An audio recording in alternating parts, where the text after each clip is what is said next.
Kababayan, grabe. 41 million daw po ang pumunta. Yun mga kababayan ay nagka-traffic na nga po dito sa EDSA ngayon.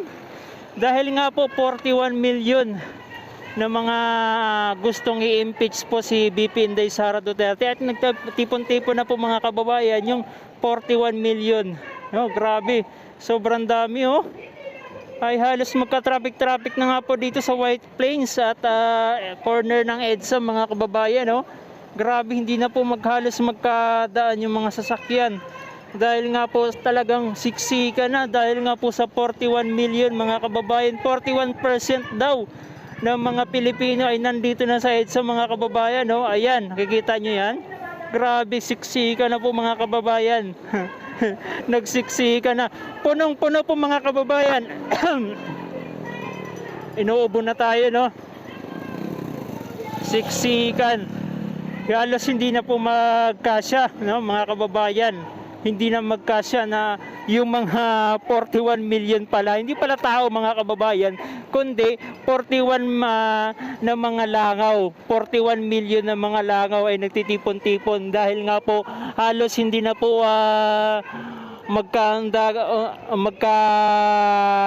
nagkabulol-bulol na tayo mga kababayan no. Kasi hindi nga natin ma-explain ang sobrang gulat dahil nga po sa 41 million na ating mga kababayan na mga langaw na nagtipon-tipon dito sa may bahagi po ng White Plains sa EDSA. Oh, grabe. Wow. Duterte.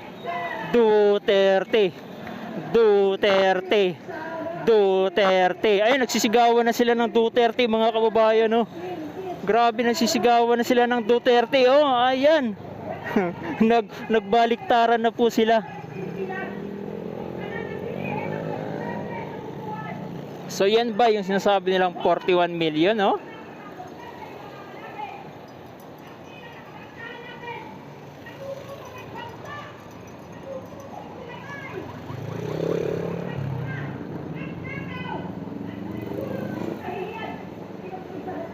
So grabe, halos hindi na madaanan mga kababayan no.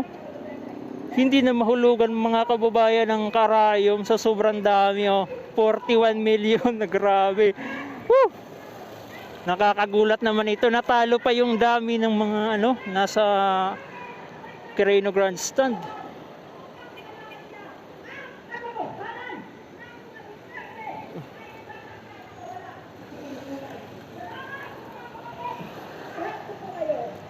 Grabe, nakakatakot ito mga kababayan. Nakakabigla ang nangyayari ngayon dito sa EDSA no, sa White Plains. Ayun makikita nyo, White Plains. So ang time po natin mga kababayan is mag-aalas 2. Ang time check, ang oras ng tipon nila dito, pati tipon ay 1:00. O isang oras na. Grabe, sobrang dami ng mga kababayan no. Meron po muna tayong guest na ating imbitahan dito sa stage. So dumating pa si Franz Castro.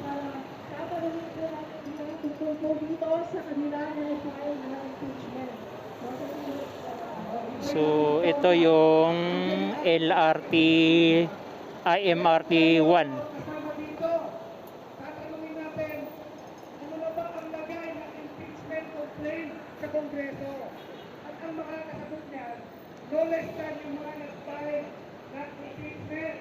At pinapakilala natin, Grabe mga kababayan no, non-stop po yung pagdating mga kababayan ng mga langaw dito sa EDSA Shrine mga kababayan. Buti pa yung mga pulis oh.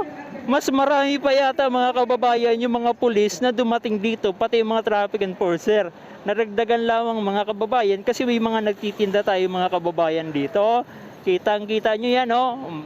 Grabe, alive na alive pa yung ambulance mga kababayan. Kaso dumaan lang. Oh, yan oh, non-stop mga kababayan oh. Grabe.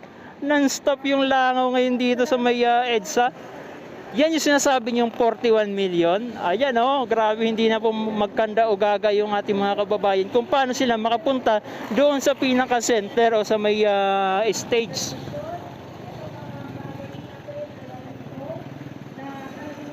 Grabe. Ay, nagsasalita nga po ngayon si Franz Castro, isa po sa naghain ng impeachment complaint laban kay BP Inday Sara Duterte. Alam niyo naman mga kababayan, itong si Franz Castro ay isa pong front organization ito. Kaya nandito yung ating mga kapulisan kasi hindi natin malaman, baka meron nakapaligid na po ngayon dito ng mga makakaliwang grupo o yung tinatawag natin na mga sundalo na galing sa bundok na tinatawag nating New People's Army, no? Kaya sa ating mga kababayan, no, ay mag-ingat po kayo pag lalo na kapag nagkakaroon po ng rally, lalong-lalo na itong Magdalo.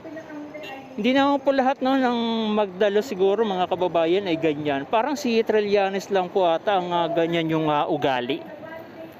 Grabe, oh. Oh, ayan, oh, nagtipon-tipon pati mga vlogger mga kababayan, nandyan na rin. Ang dami rin pala silang vlogger. Kaya pala ang grabe pong atake nila sa ating Vice Presidente. Ayan, oh. Ay, grabe, 41 million. Ay, kawawa naman tayo nito. Kasi ilang porsyento lang po mga kababayan ang sumusuporta kay BP Inday Sara, no? Dito ay grabe, punong-puno po ng langaw. Grabe. Whew. Wala na talaga akong ibang masabi mga kababayan kundi grabe. Punong-puno po ng langaw ngayon dito. Whew. 41 million. Ayan, yung sinasabi ni Leila de Lima, 41 million. So, si Franz Castro po yung nagsasalita sa mga oras na to. Hindi lang ninyo gaanong marinig kasi madaldal tayo dito. At saka hindi nyo marinig dahil nga po naka-microphone tayo. So, ito, kasamahan din nila to. Naka-ribbon din to.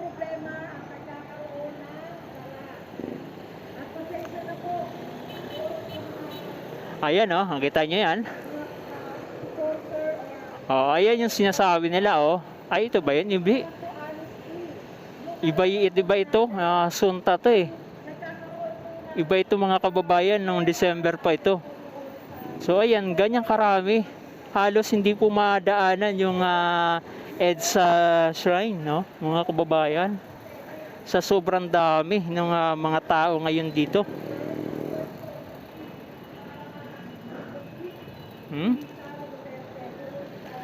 Oh, yung ating mga kapulisan, parang yung iba natutulog na lang Kasi nga grabe, hindi na nila kayang mabantayan yung 41 million na nandito sa bahagi po ng EDSA. Wow, grabe mga kababayan.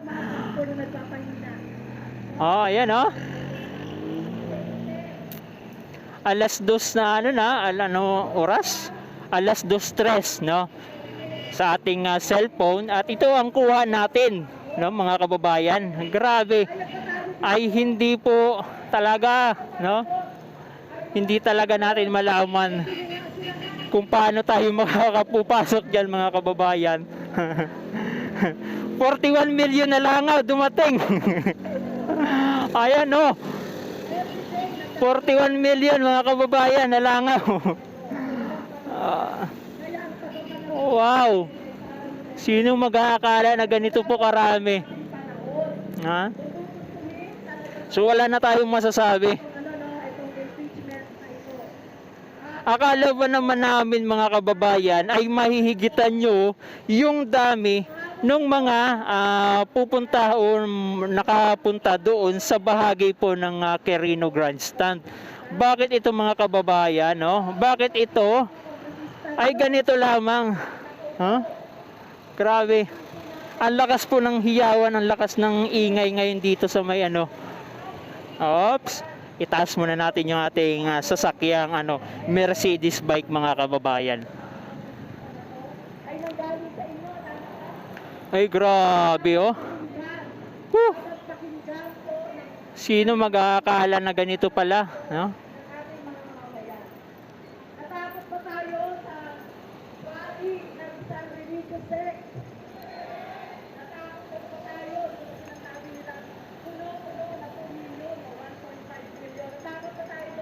Oh, sabi ni Franz Castro, natakot ba daw sila doon sa 1.5 million? Ang gusto ng impeachment, tama ba? Huh? Sabi niya? Ano sabi ni Franz Castro ngayon? Yung 1.5 million ay kakaunti lamang dahil mas marami daw po yung sumusuporta sa impeachment ni VP Inday Sara. Ay, grabe mga kababayan. Ito pala yan, sinasabing 41 million. Grabe. Nakakatakot naman ito.